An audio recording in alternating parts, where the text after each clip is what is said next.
Alors bonjour, chers souscripteurs de la Nouvelle France Libre, j'espère que vous allez bien. Aujourd'hui, je vais vous parler de quelqu'un que vous ne connaissez certainement pas, puisque c'est un Anglais de droite. Donc il y a une vraie censure en France sur les anglo-saxons de droite, qu'ils soient anglais, américains ou autres. On ne connaît que les gens de gauche ou d'extrême gauche.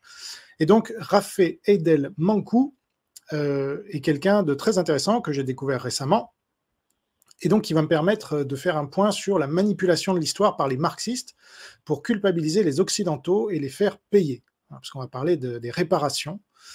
Vous savez, colonisation, l'esclavage, qui mérite réparation.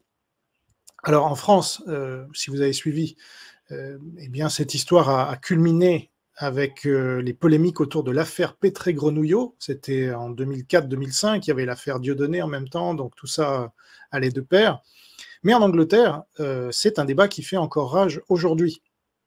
C'est que l'Angleterre a un empire, et donc ils ont d'anciennes colonies eux aussi, et ces anciennes colonies, en tout cas les gens qui ont immigré en Angleterre ou qui ont été réduits en esclavage, ou du fait de la colonisation, viennent demander réparation au nom de leurs ancêtres.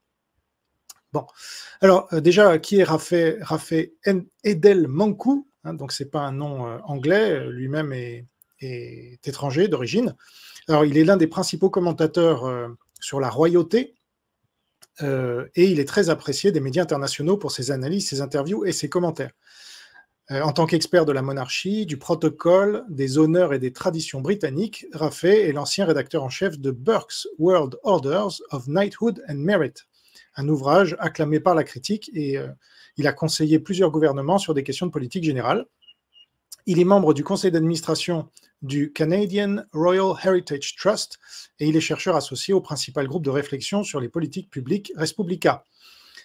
Il apparaît régulièrement à la télévision, à la radio et dans la presse écrite, en tout cas anglo-saxonne, notamment sur les chaînes BBC, Fox News, Sky News et CTV, couvrant des événements royaux mondiaux tels que le jubilé de la reine et le mariage du duc et de la duchesse de Cambridge.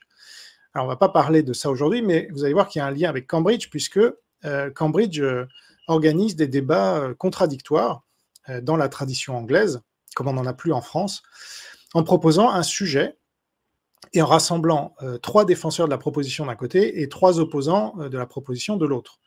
Et donc, chacun dispose d'une douzaine de minutes pour exprimer son point de vue. Donc là, je vais vous montrer une vidéo qui est un extrait de ce débat sur les conséquences de la colonisation et de l'esclavage. Donc c'est sa prise de